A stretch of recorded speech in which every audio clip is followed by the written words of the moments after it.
So I'm interested in tapping into what I think is the collective intelligence in this room. I know that there are some great minds, and I know that there are some fantastic practitioners in this room. And my guess is that you know a great deal about what is happening in the world.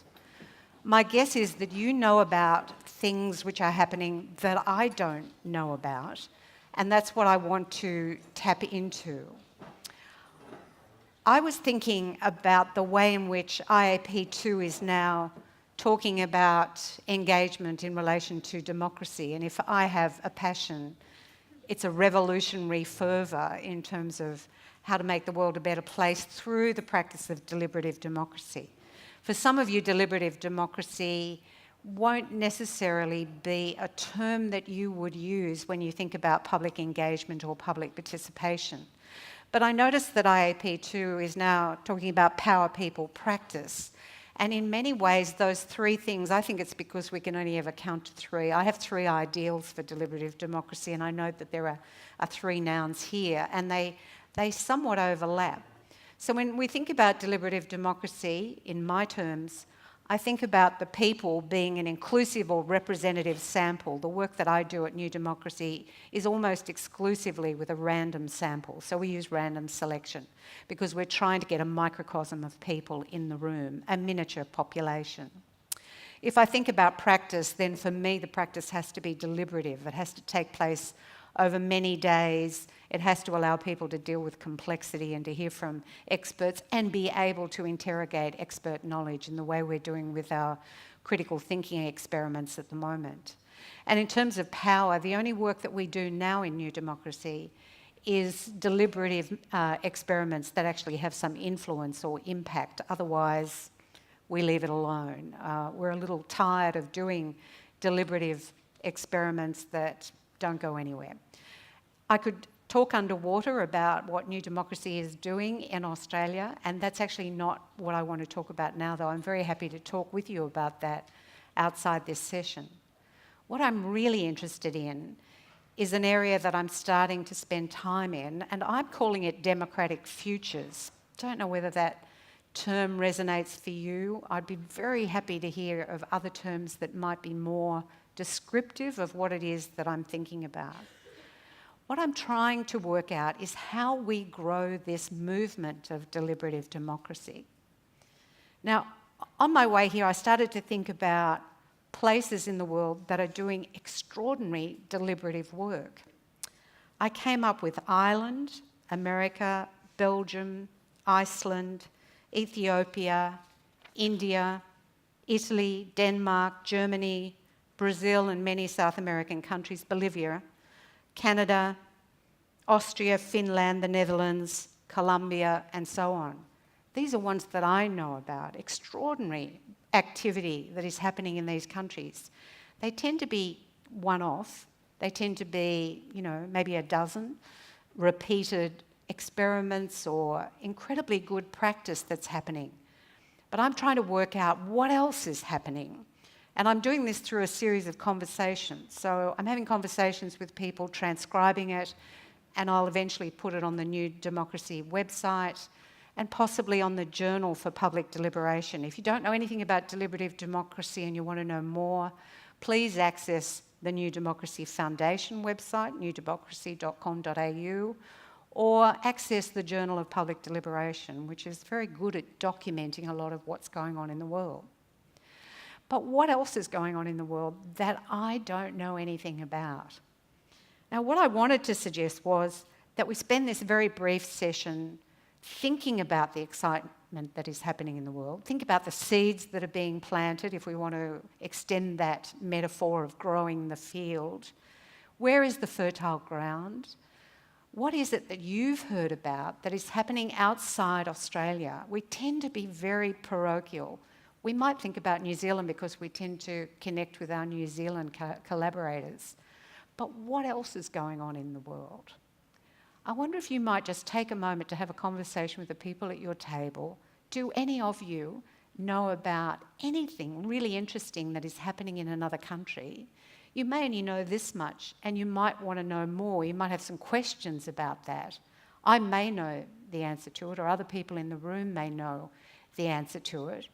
But let's see if we can actually grow a conversation here about what is fantastic that is happening in the world that is taking us beyond the oligarchic practices that we all experience in our political worlds, that is taking us into a sphere where people are genuinely making their own decisions about their future.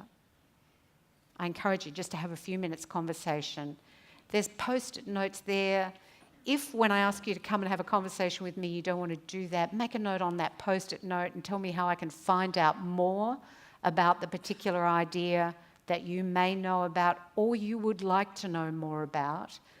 And eventually I'm going to share this with all of you in the months and years to come, because we are going to grow the biggest deliberative democracy movement that we can imagine. And this is the beginning of it. So please converse.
Okay, let's start to draw that to a close.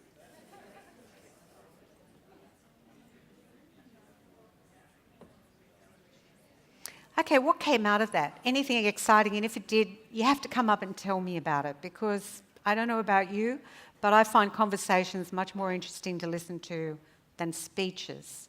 So what I'm suggesting is that we start having a conversation about this, but that means that I need someone or two to come and join me, and I'm hoping that it will be something that will rotate. So this requires a bit of bravery. There'll be someone here who's happy. It doesn't matter if you don't know a great deal about the idea that emerged, we can have a conversation about it. Hey, Lucy, who's never, always willing to come forward. Testing. We had a really interesting conversation.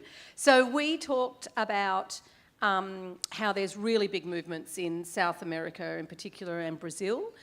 And we, first of all, made the observation that they're doing really fantastic work in the favelas in Brazil, and how interesting it is that people are prepared to share power in that kind of instance. And we then drew the conclusion that we do that here too, but only when everything else has drawn a blank. So when the whole system fails, then the powers that be are prepared to actually share power and to do that kind of thing. So just before you leave South America, were you also talking about participatory budgeting? Did that come up? We talked participatory budgeting, and also like the neighbourhood level kind of problem solving, where people are either sharing in coming up with a solution for a problem, or given an amount of money to improve that space. So just before you leave that, because I think participatory budgeting is a really interesting case study in terms of the way that it emerged in Porto Alegre in Brazil and then spread throughout South America and had a particular form. It was meant to be working with the poorest of the poor and so on. But then it was transferred into a middle class or Western context, and it changed form because it was no longer working with the poorest of the poor. There were elements, in participatory budget, it doesn't use that method of random selection, it's self-selection. When you're working with the poorest of the poor, that's not a problem because you're tapping into the cohort that you want to work with. But when you take it into, say, a European context, then you're back to the incensed and the articulate that are going to turn up at public meetings and so on. So sometimes the method doesn't necessarily translate well out of one culture into another. But please continue. No, and I think that is a really good point. And I think that the things that I'm talking about are that neighbourhood precinct level, where there's still that integrity in the process. Then we heard that in Canada there's some really interesting work, particularly with the Cree Nations, I think, around how they're working to self-govern and self-manage and those sorts of things.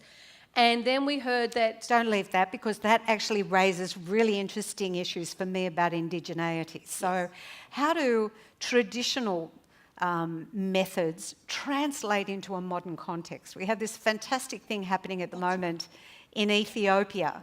And if you wanted to investigate this more, it's the Oromo people and the method that they have been using since the 14th century. So we're talking about Ethiopia. This is not a country that we think of as, deliberative democracy. Where is it going on in the world? Surely Australia is leading the way. But there are actually other cultures who are doing fantastic work. The Oromo being interesting because they're working about how you transfer power between generations. Who's doing this in the West? Who's thinking about how do we mentor the generation below and give them the capacity to step up?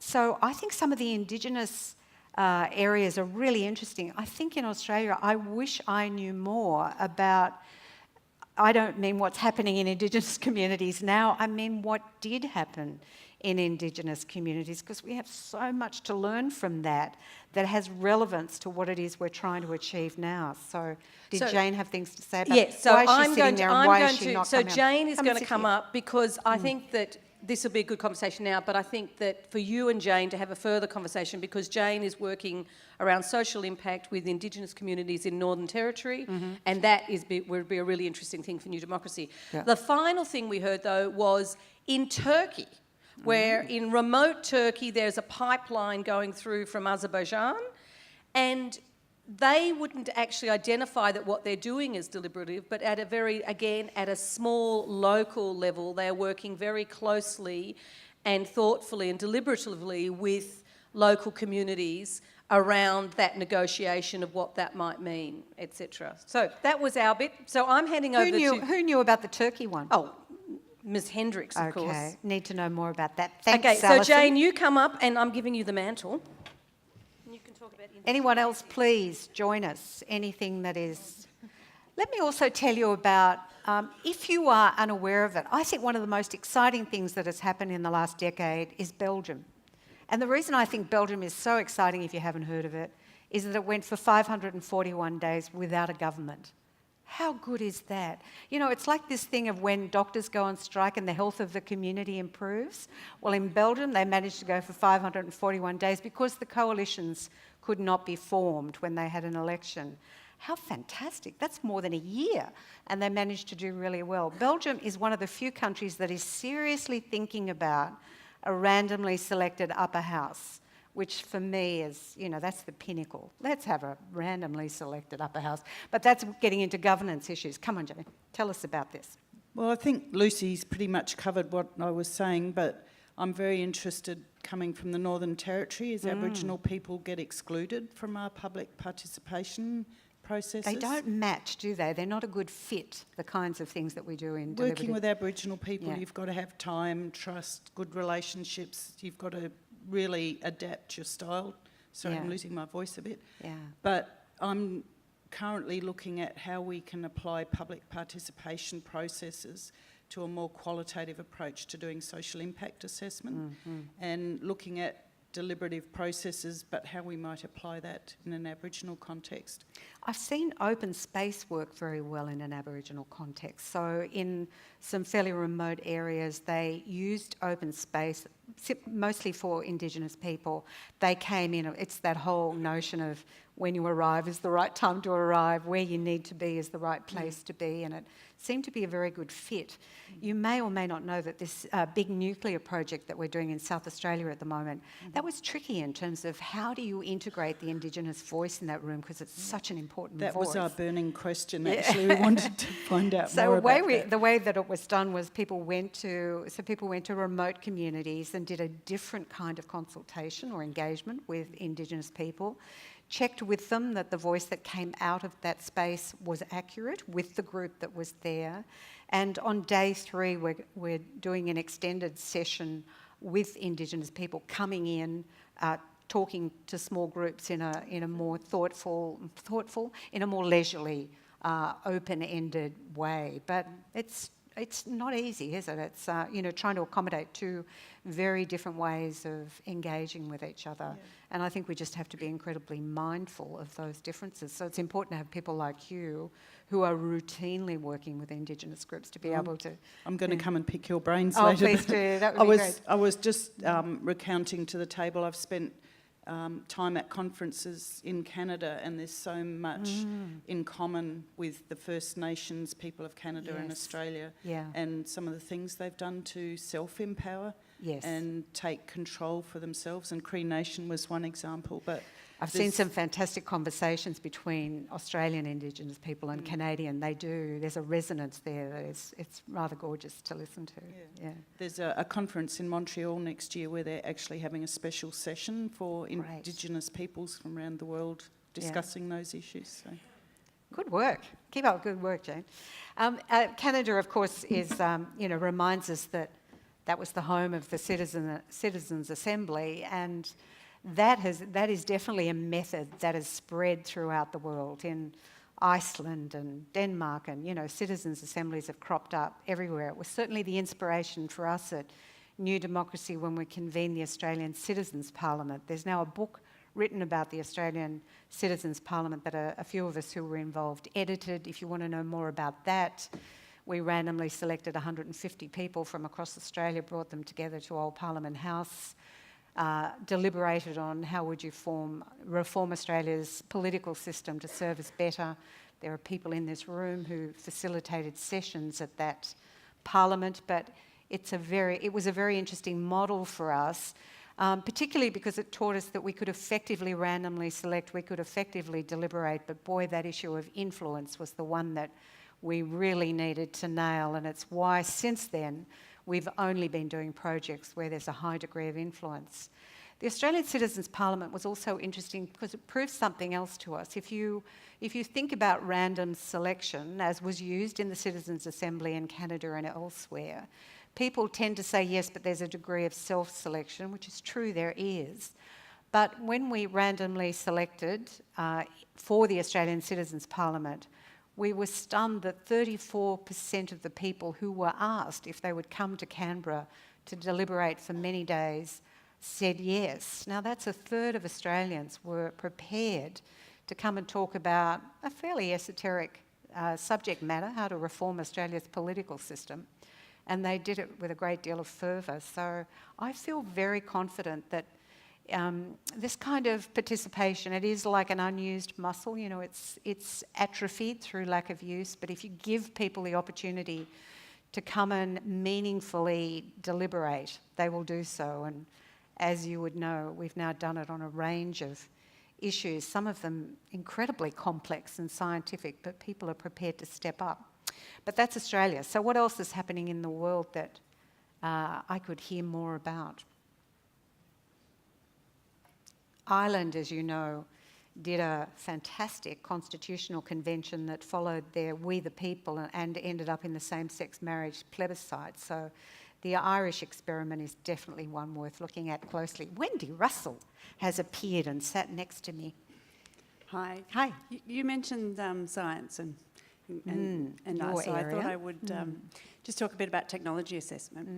And I'm a little out of date with it. It's a while since I did that project, but technology assessment is not something we know that much about here. So it's a process mostly institutionalised in Europe now, although it began in the United States, and Australia has never really done it. But technology assessment is looking at the societal implications of new science and technology, but it has a strong culture in Europe of participatory and deliberative processes. Correct. And came up with the consensus conference, for example.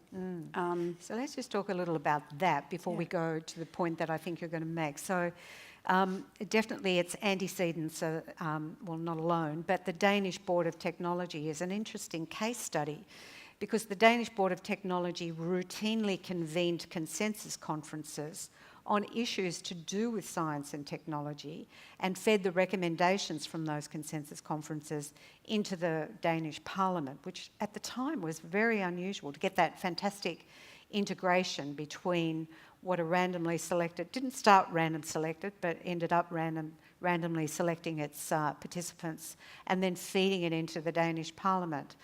It has, of course, undergone a bit of a constraint in that it stopped being funded. It's now changed its identity somewhat, but it was a fantastic precedent, wasn't it? A lot of people looked to the Danish Board of Technology. We convened a consensus conference in Australia in 1999 on GMO, genetically modified organisms in the food chain, and used that Danish model as the template for that consensus conference. Slightly different method to the citizens' jury, but an interesting one. Please continue. I mean, for me, what's interesting is that I sort of get the impression that science and technology engagement's sort of a bit fringe here.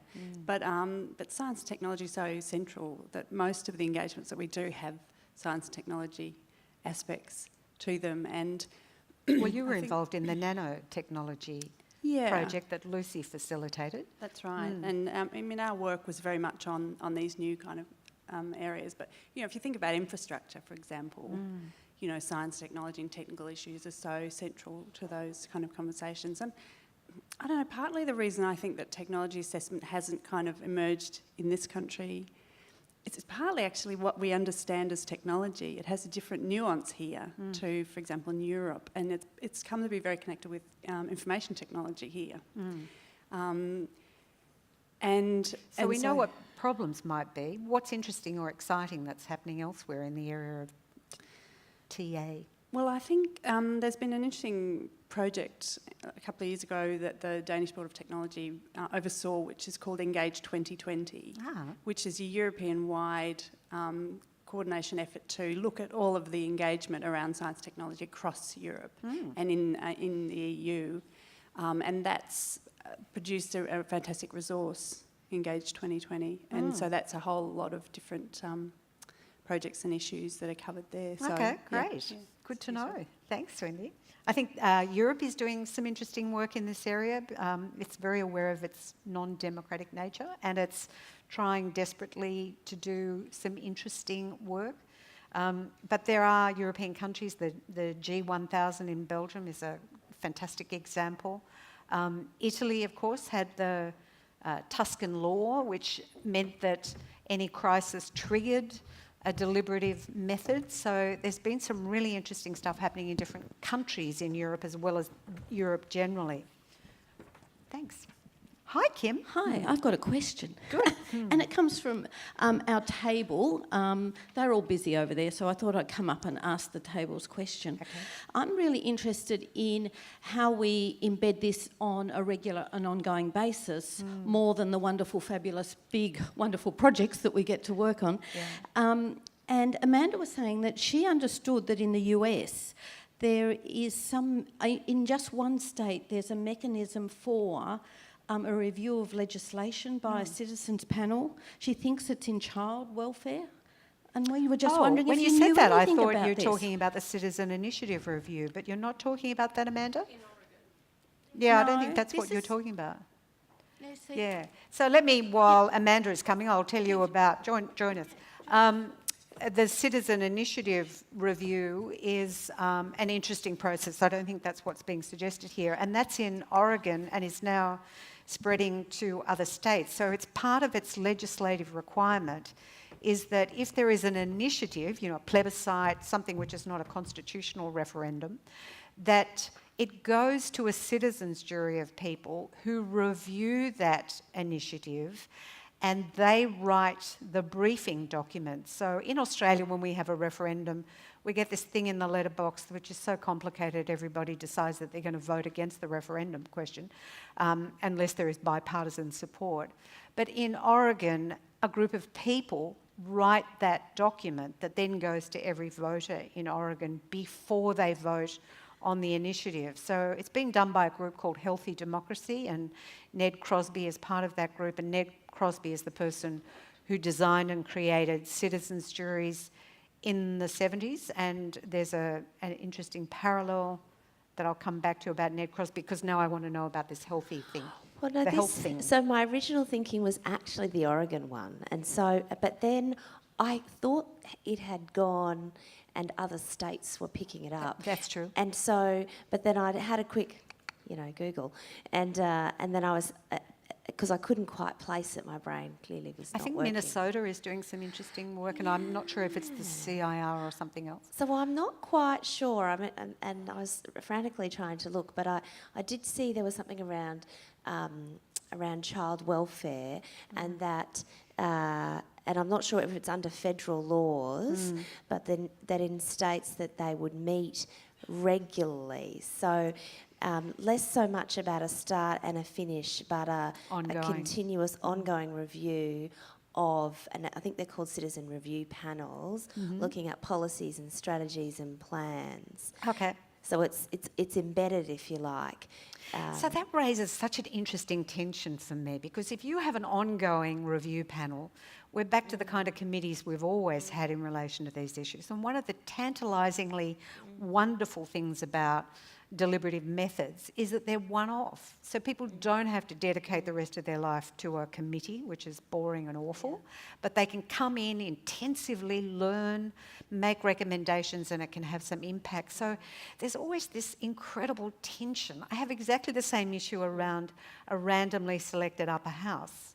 Will we end up replicating the problems that we currently have with a non-randomly selected upper house? Are we better off having an upper house that sends it out to the people when there is a trigger mechanism, where there's a contentious issue and so on?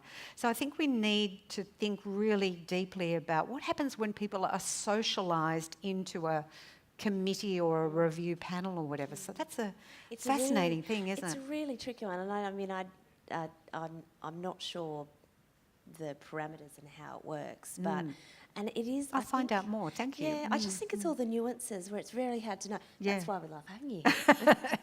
Who else has got something? And let me just continue that conversation about Ned Crosby. So I don't know whether you know this story, but Ned Crosby is a hero of mine, and he designed the first citizens' juries in the 70s, randomly selected, brought together people. And if I take up Kim's point about how would we actually make this an ongoing thing? For me, it would be just having a series of policy juries in the same way as you have criminal juries routinely. Why can't we have policy juries for health, education and so on? Seems pretty straightforward to me. I could see a way that you could really strengthen representative government. But the anecdote I was going to tell you was that in the 70s, when Ned Crosby was developing citizens' juries, a guy called Peter Dienel was developing planning cells in Germany, a slightly different model. He would have 20 groups of 25 across Germany. They were like citizens' juries. They seemed to emerge out of the ether at the same time. And about 2 decades later, these guys got together, Peter and Ned, and started comparing notes. They were both married to women who were called Elizabeth. They both had daughters who I think were born on the same day, something incredibly extraordinary. Ned could speak German, Peter could speak English or American, whichever way you want to describe it. They had such parallel lives, it was quite extraordinary, and they had developed these very similar processes. So it's part of that fantastic stuff about growing a movement, it seems to me, that if something pops up somewhere, there's a fair chance it's going to pop up somewhere else. Anyone else have anything that emerged out of your group that you'd like to share with me here?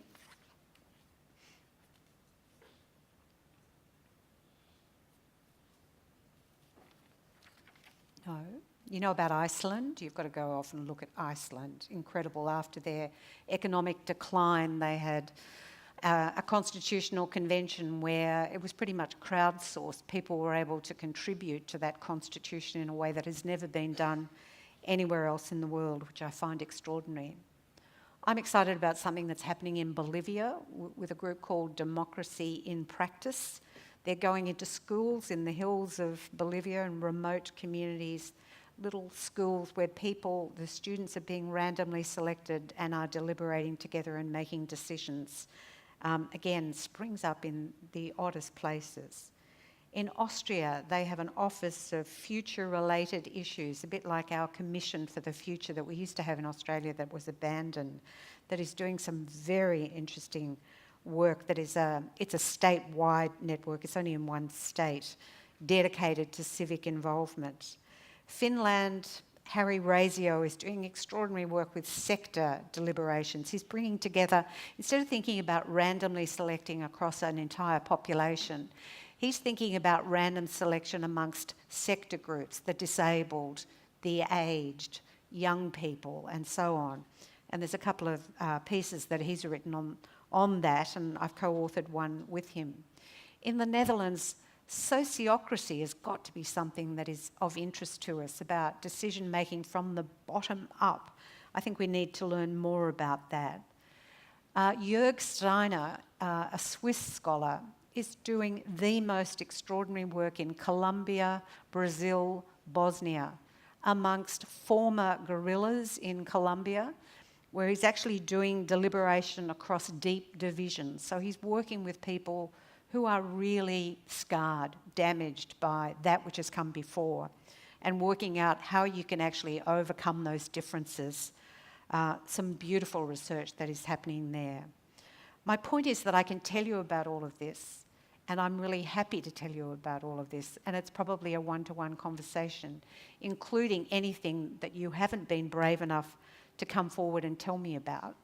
So can you go back to your conversations and make sure that there is not something that I've missed out on that I need to know. So have a conversation about all that has come before, what has interested you most, what do you need to now know more about, and is there anything left over that you could tell me about that we could share with the whole group? Just take a few minutes to do that.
Okay, let's draw that to a close. Now, we've only got a few more minutes together anyway. Anything exciting come out of that? Or help me think about this name.